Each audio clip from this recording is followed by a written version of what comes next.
इस सेशन में हम यूज़ करेंगे मैथमेटिकल एनालिसिस को गूगल शीट्स के ऊपर। किस तरीके से हम राइट फ्रॉम स्क्रैच चीज़ें लेकर चलेंगे और एंड प्रोडक्ट की तरफ मूव करेंगे। कुछ और पैरामीटर भी हम डिस्कस करेंगे गूगल शीट्स के, जो कि हमने लास्ट टाइम डिस्कस किए थे, उनको भी यूज़ करेंगे। नए पैरामीटर्स भी सीखेंगे। फॉर्मेटिंग कैसे की जाती है गूगल शीट्स के ऊपर, उनको भी डिस्कस करेंगे। सो आइए हम कंप्यूटर पे चलते हैं, जहाँ पे हम इस कंप्लीट एग्जाम्पल को डिस्कस करते हैं। इस वक्त स्क्रीन के ऊपर आपको नज़र आ रहा है एक ग्रेड सिस्टम। किसी भी स्कूल में जाएं, कॉलेज में जाएं, यूनिवर्सिटी में जाएं, तो जब हम किसी एक सेमेस्टर में स्टूडेंट्स को ग्रेड करना की कोशिश करते हैं, तो ये एक ग्रेडिंग सिस्टम उसके हवाले से डेवलप किया गया। इसमें क्विजेज़ भी हैं, इसमें असाइनमेंट्स भी हैं, मिड टर्म भी हैं, फाइनल टर्म भी हैं, और हम सारे स्टूडेंट किसी ना किसी एज ग्रुप में रहे हुए हैं, तो ये चीज़ें हमारे लिए नई नहीं हैं। मैंने अपना जो फर्स्ट टाइम गूगल शीट के ऊपर प्रोजेक्ट सेल किया था, वो किसी इसी तरह का एक ग्रेडिंग सिस्टम ही था। आपको बता इस वजह से रहा हूँ कि बड़ी आसानी के साथ ये प्रोडक्ट डेवलप की जा सकती है और बड़ी आसानी के साथ हम इसको सेल भी कर सकते हैं, क्योंकि इसकी डिमांड बहुत ज़्यादा एग्जिस्ट करती है। हर गली मोहल्ले में एक स्कूल खुला हुआ है और हर स्कूल को इसी तरह का ग्रेडिंग सिस्टम चाहिए। ओके, अगर आप स्क्रीन के ऊपर देख रहे हैं तो इस ग्रेडिंग सिस्टम में मैंने 3 क्विजेज़ रखे हैं, जिसमें Q1 फर्स्ट क्विज़ जो है उसके 10 मार्क्स हैं, सेकंड क्विज़ उसके 15 मार्क्स हैं, थर्ड क्विज़ उसके 10 मार्क्स हैं, और इन टोटल सारे क्विजेज़ 100% में यानी कंप्लीट मार्क्स में 15% का वेटेज रखते हैं। Same is true with the assignments. इसमें 2 असाइनमेंट्स हैं, 50 पहली असाइनमेंट के नंबर हैं, 70 दूसरी असाइनमेंट के नंबर हैं, और असाइनमेंट इन टोटल 30% वेटेज को एक्रीव करती हैं। सिमिलरली मिड टर्म है जिसके मार्क्स 100 हैं, फाइनल टर्म जिसके मार्क्स 100 हैं, उनका वेट भी डिफरेंट है। सो इस किस्म का एक ग्रेडिंग सिस्टम हम अपने गूगल शीट में डेवलप करना चाहते हैं। ऑफ कोर्स जब आप किसी पर्टिकुलर स्कूल में या किसी और एनवायरनमेंट में जाएंगे तो नंबर ऑफ़ क्विजेज़ भी डिफरेंट हो सकते हैं, नंबर ऑफ़ असाइनमेंट भी डिफरेंट हो सकती हैं, और इस किस्म का कोई और assessment tool like project, like class participation, या और कोई असेसमेंट टूल इसमें शामिल हो सकता है। तो हम सीखेंगे कि किस तरीके से एक गूगल शीट डेवलप करते हैं इस गूगल सिस्टम को डेवलप करने में। ओके, तो अब हम आते हैं गूगल शीट के ऊपर। सो ये हमारे पास गूगल शीट ओपन है। इसको कैसे ओपन करते हैं, अब मैं एक्सपेक्ट करता हूँ कि आपको लास्ट सेशन में हमने ये सारा कुछ सीख लिया था, आपको आता होगा। तो ये ओपन एक शीट है, इसका मैं नाम जो है वो रख लेता हूँ ग्रेडिंग सिस्टम, और उसके बाद जो फर्स्ट कॉलम है of course name of the student होगा। दूसरे कॉलम में हम रख लेते हैं roll number of the student. यहाँ पे नीचे उन स्टूडेंट के नाम आते जाएंगे, रोल नंबर आते जाएंगे, और यहाँ पे हम उनके क्विज़ेस की नंबर जो है वो एंटर करना चाहेंगे, क्विज़ 2 और क्विज़ 3। ये हमने 3 क्विज़ेस उसमें रखे थे, और यहाँ पे हम रख लेते हैं कि क्विज़ के टोटल मार्क्स कितने बनते हैं। अब सपोज़ एक स्टूडेंट है, उसका नाम SRT है, मैं जानबूझ के फिक्टिशियस नाम रख रहा हूँ। उसका रोल नंबर जो है वो 54 है। उसने क्विज़ 1 में मार्क्स हासिल किए हैं। अब क्विज़ मार्क्स आपको याद होगा, पिछली स्लाइड में आपको बताया था कि आउट ऑफ 10 हैं, तो उसके मार्क्स हैं 2। सेकंड क्विज़ में उसके मार्क्स हैं 7, थर्ड क्विज़ में उसके मार्क्स हैं 9। और यहाँ पे हम अपनी याददाश्त के लिए लिख लेते हैं कि क्विज़ 1 के टोटल मार्क्स जो हैं वो 10 हैं, और क्विज़ 2 के टोटल मार्क्स 15 हैं, और क्विज़ 3 के टोटल मार्क्स जो हैं वो 20। सो ये हमारे पास एक शीट हमारे पास आ गई है। अब यहाँ पे कुछ चीज़ें मैं आपको बताना चाहता हूँ जो उसकी फॉर्मेटिंग के हवाले से भी आपको बहुत रिक्वायर्ड है।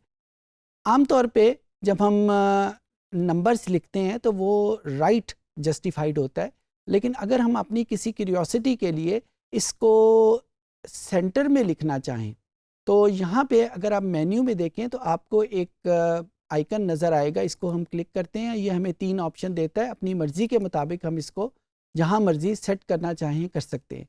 The same is true with all these thing. तो मैंने यहाँ पे इन सारे नंबरों को सिलेक्ट किया और इसको एक ही गो में सेंटर में जस्टिफाइड कर दिया। तो अब हम यहाँ पे ये नंबर जो हैं वो सेंटर में लिखे आने शुरू हो गए। अब उसके बाद हमने इनका सम करना है। अच्छा, अब सम करने के लिए हम गूगल शीट का फंक्शन यूज़ करेंगे जिसका नाम है सम। आपके जहन में ज़रूर होगा कि ये हमें कैसे पता चलेगा कि गूगल शीट में जब हमने किसी चीज़ को जमा करना हो तो SUM सम की कमांड यूज़ करते हैं, कोई और कमांड लाइक टोटल ये क्यों नहीं यूज़ की जा सकती। तो यहाँ पे हमारे पास गूगल शीट्स के बेतहाशा फंक्शन मौजूद हैं। एक जगह पे मैंने पढ़ा था कि टोटल नंबर ऑफ़ फंक्शन जो गूगल शीट पे अवेलेबल है उनकी तादाद 1000 से ज़्यादा है। अब ये किसी भी इंसान के लिए मुमकिन नहीं है कि हर वक्त 1000 से ज़्यादा फंक्शन वो याद रखे, उनके स्पेलिंग याद रखे, मुमकिन ही नहीं है। तो उसके लिए गूगल शीट्स हमें दो किस्म की हेल्प प्रोवाइड करता है, या हमारे पास दो तरीके हैं इन तमाम फंक्शंस को याद रखने के। एक तो हम गूगल सर्च बॉक्स यानी इंटरनेट ब्राउज़र को यूज़ करते हुए अपनी इशू यानी मैंने सम करना है यूजिंग गूगल शीट, उसको यूज़ कर ले। वो हमें बहुत सारी साइट्स प्रोवाइड कर देगा कि जहाँ पे गूगल शीट के ऊपर कुछ नंबर्स का जब हमने जमा करना हो तो कौन सी कमांड यूज़ हो सकती है। दूसरा, गूगल शीट में भी हेल्प सिस्टम मौजूद है। आप अगर स्क्रीन के ऊपर देखें तो हेल्प के ऊपर आपके पास एक फंक्शन लिस्ट के नाम की एक आइकन मौजूद है, और जो ही हम इस आइकन को क्लिक करते हैं तो ये हमारे पास वो टोटल फंक्शन, उनका यूजेज और एक छोटी सी एग्जाम्पल ये डिस्कस कर रहा होता है कि हम इस फंक्शन को कैसे यूज़ करेंगे। I hope this help list would be very useful for you. Even मैं भी आजकल भी जब हम गूगल शीट को इस्तेमाल करते हैं, कुछ फंक्शन तो बार बार इस्तेमाल होते हैं, याद रह जाते हैं, लेकिन बहुत सारे फंक्शन उनका इस्तेमाल कैसे है, उनके स्पेलिंग्स क्या हैं, ये अक्सर जहन से निकल जाते हैं। तो वहाँ पे ये जो हेल्प की जो फैसिलिटी है ये बहुत हेल्पफुल है।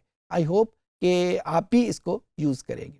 Okay, let's come back to this example. अब हमने सम का फंक्शन यूज़ करना है।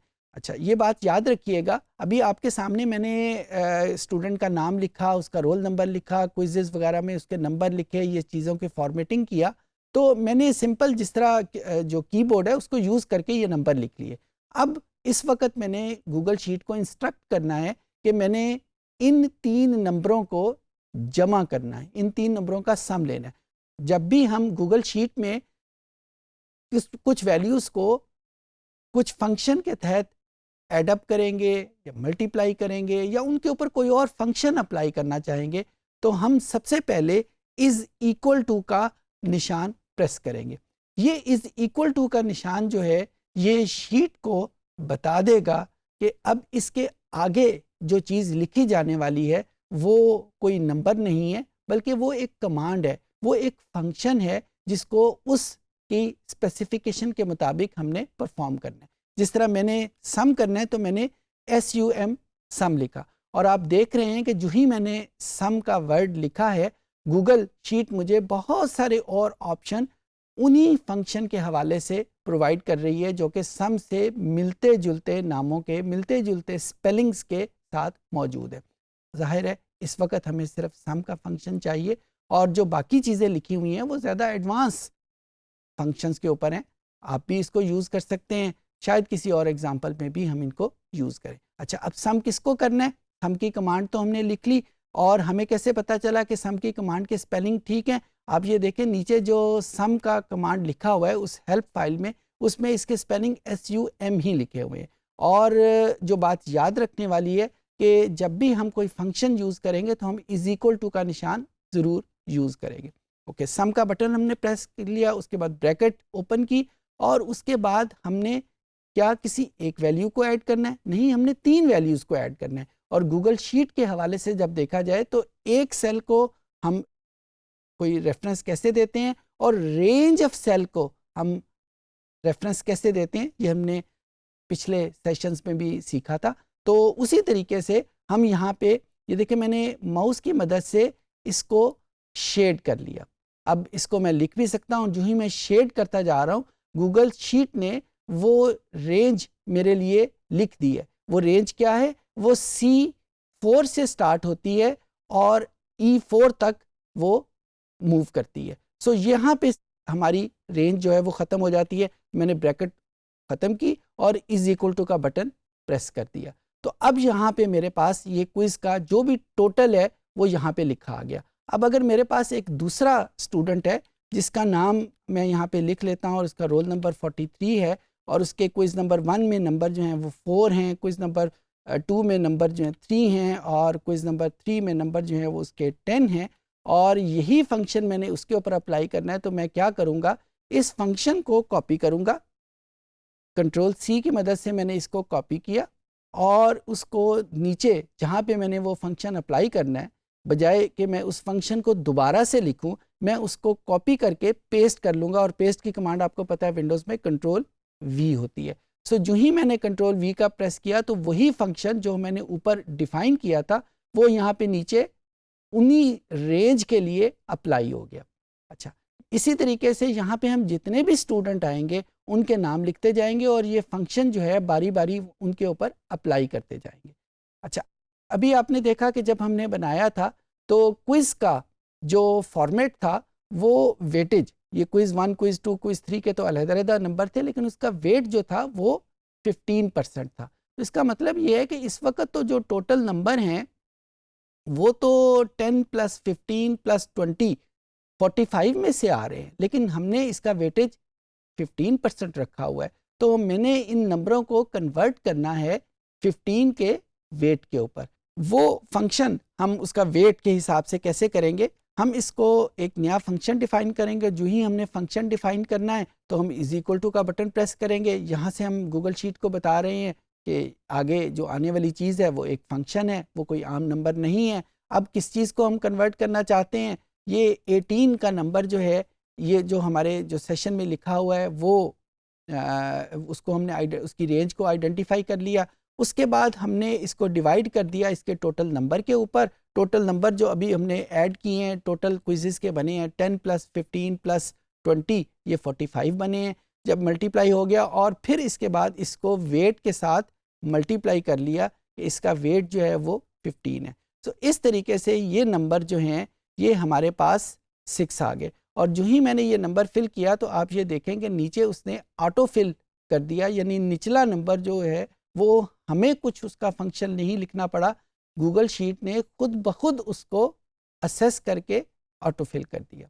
तो इस तरीके से जो हम अपनी ये पूरी ग्रेड बुक जो है वो डेवलप कर लेंगे, जिसमें स्टूडेंट का नाम, रोल नंबर, क्विज़ेस लिखते जाएंगे और इस फार्मूले के मुताबिक हमारे पास नंबर चेंज होते जाएंगे। और जब हम असाइनमेंट्स का करना चाहेंगे तरीक़ेकार उसका भी यही होगा, जब हम मिड टर्म का करना चाहेंगे उसका तरीक़ेकार भी यही होगा, फाइनल का भी तरीक़ेकार यही होगा। और फिर हम इनको जब ये सारे असेसमेंट टूल जो है वो कवर हो जाएंगे तो हम इनका टोटल कर लेंगे जो कि आउट ऑफ 100 होगा। I hope things would be helpful for you.